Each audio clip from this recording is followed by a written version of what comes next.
Forget everything you thought you knew about a fair basketball game, because what happened between New York and Indiana was nothing short of a disaster. And no, we're not being dramatic. We're talking about a game where the referees completely lost the plot, and Caitlin Clark? She got thrown into chaos without a life jacket. Let's not sugarcoat it. This might be one of the worst officiated games we've seen all season.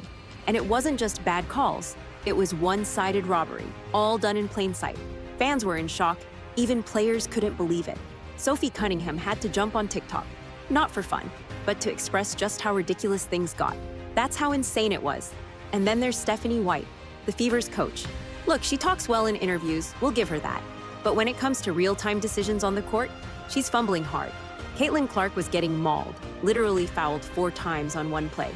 And the refs, they just swallowed their whistles.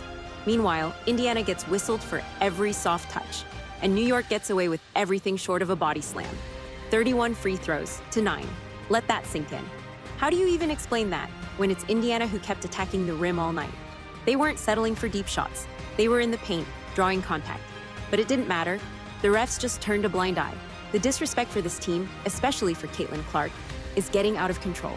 And honestly, it's starting to look intentional. Now let's talk about the coaching. Stephanie White had Caitlin cooking early, and then suddenly, she takes the ball out of her hands. Why? Who makes that decision? You have one of the most talented playmakers in women's basketball history, and you're using her like a decoy? That's not strategy, that's sabotage. Even Aaliyah Boston was wide open half the game, and the only one even trying to get her the ball was Kelsey Mitchell. Caitlin saw the mismatches, she's smart like that, but they iced her out. And what happened? The Fever blew a 12-point lead, all of it because of coaching errors and refs with a clear bias. And it doesn't stop there. Let's rewind to the most crucial moment of the game.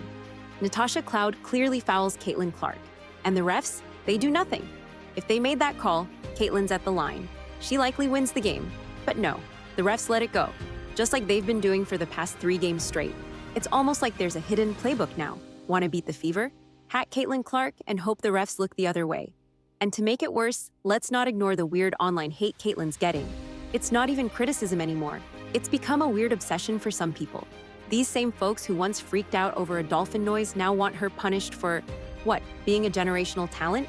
It's laughable and sad. But back to the court, when the pressure mounted, Caitlin was left stranded. She had no help. The inbounds play? A joke? The defense? Fell apart.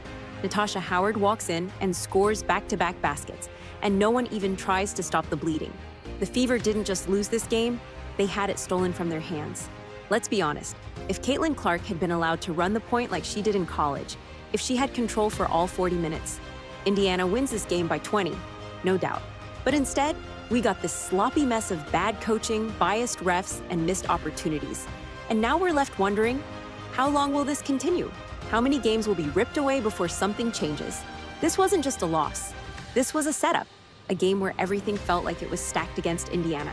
And at the center of it all, once again, Caitlin Clark gets punished for being great. Meanwhile, Gemily Hill just stepped in it big time, right when fans were still fuming over that robbery of a game.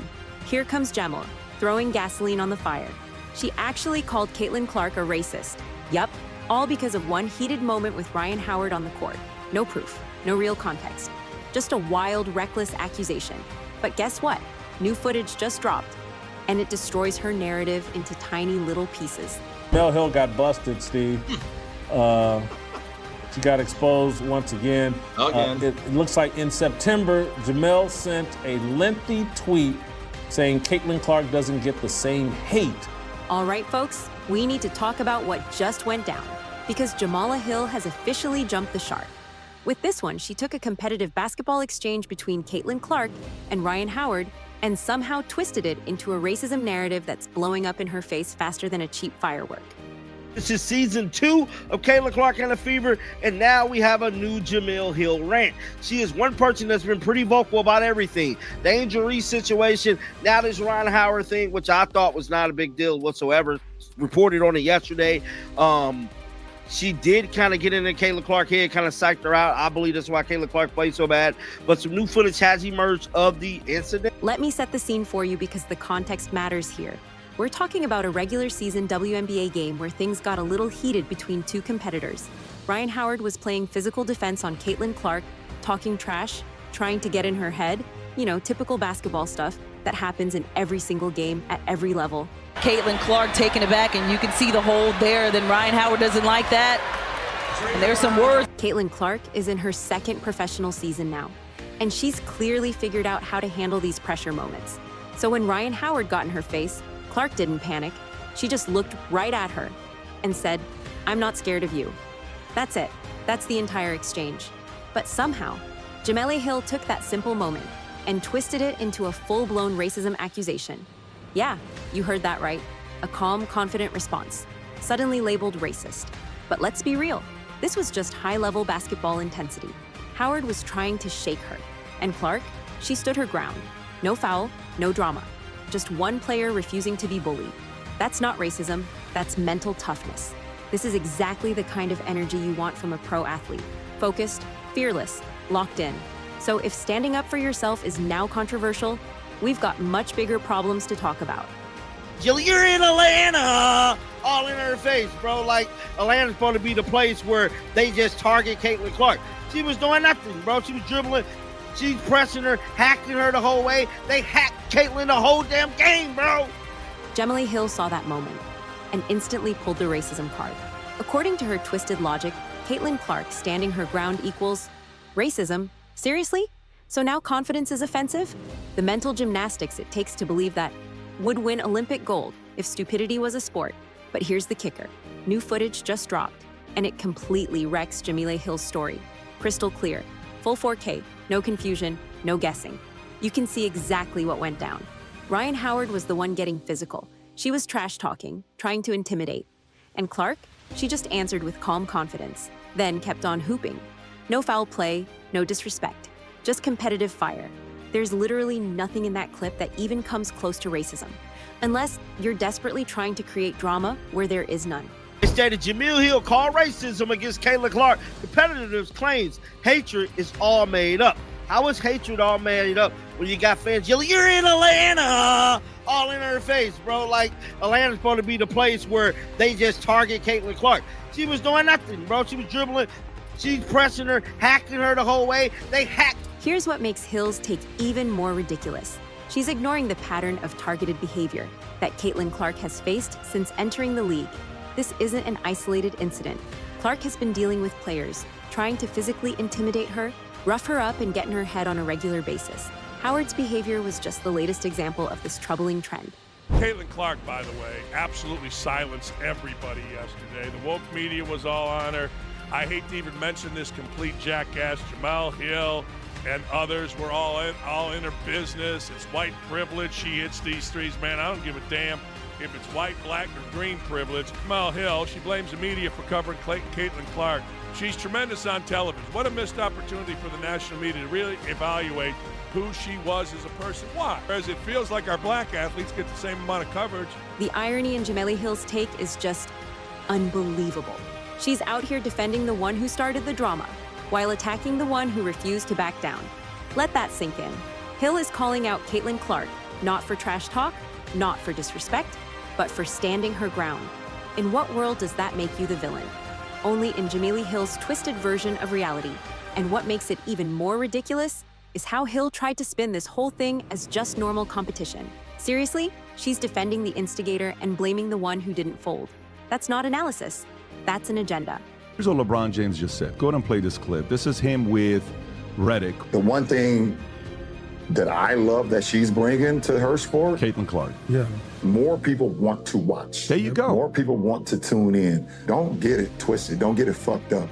Caitlin Clark is the reason why a lot of great things is going to happen for the WNBA. Good for you, LeBron. But for her individually, I don't think she should get involved on nothing Then that's Wnba being Hill said. tweeted Just something go wild. have fun. She said people need to stop acting like Caitlin Clark is being specifically targeted. According to her, it's just basketball. Really? Just basketball? Who's she fooling? Anyone with working eyes can see what's actually happening. The physical hits, the constant intimidation, the non-stop cheap shots. This isn't normal. It's a pattern, and it's personal. So the internet did what the internet does. They clapped back hard. The backlash was fast, brutal, and honestly, well-deserved. Basketball fans from every background started calling out Hill's ridiculous take. Even folks who don't usually support Clark could see Hill went way too far. Calling this racism? That's not just wrong. It's insulting to actual victims of racism. And instead of backing down, instead of saying, hey, maybe I got it wrong, Jemele Hill did the worst thing possible. She doubled down, started attacking anyone who disagreed with her, said they were the ones who didn't understand the game or the bigger picture. But the truth? This whole mess exposed something deeper. Hill's not just misreading the moment, she's pushing a narrative. She's so locked into this idea of race and rivalry in the WNBA that she'll twist any moment to fit her story, even if it means turning a simple, I'm not scared of you, into something ugly, even if it means ignoring cold, hard facts. That's not reporting, that's agenda pushing. By these WNBA players is rhetorical. They making it their business, one player on the team, every game she played, to attack her, bro. Who knows who it's going to be tomorrow for the New York Liberty? But I bet you any amount of money, somebody's going to make it their day. Let's talk about the real racism here. Because yes, there actually is some. But it's not coming from Caitlin Clark. It's coming from people like Jemele Hill. People who assume that if a white player clashes with a black player, then it must be about race. That assumption is racism. Judging someone's intent just because of the color of their skin, that's the definition. And it's exactly what Hill is doing. The footage is clear, crystal clear. Clark stayed calm, professional, focused. Ryan Howard, she was the one escalating, talking trash, getting in Clark's face. But Hill couldn't see it, wouldn't see it, because she came in with her mind made up. In her world, Clark's gotta be the villain, because of her skin color. Not because of what she did, but because of what she looks like. That's not analysis, that's bias. And sadly, this isn't new for Jemele Hill. She's built her entire career on seeing racism everywhere, even where it doesn't exist. Every time two people of different races have a disagreement, Hill's there shouting racism from the rooftops, even when the facts say otherwise. But this time, she went too far, crying racism over a player who just stood up to a bully. That's not just wrong, it's damaging. It makes people stop listening. Even when real racism needs to be called out, it's the boy who cried wolf. Except now, people are tuning out Hill completely. Even when she might have a valid point, her reputation is too far gone. Because of takes like this, takes that twist facts to fit a narrative. And the worst part? The timing couldn't be worse. With everything happening in the WNBA right now, this is the fight Hill wants to pick. Out of all the real issues, she chose this. That says it all.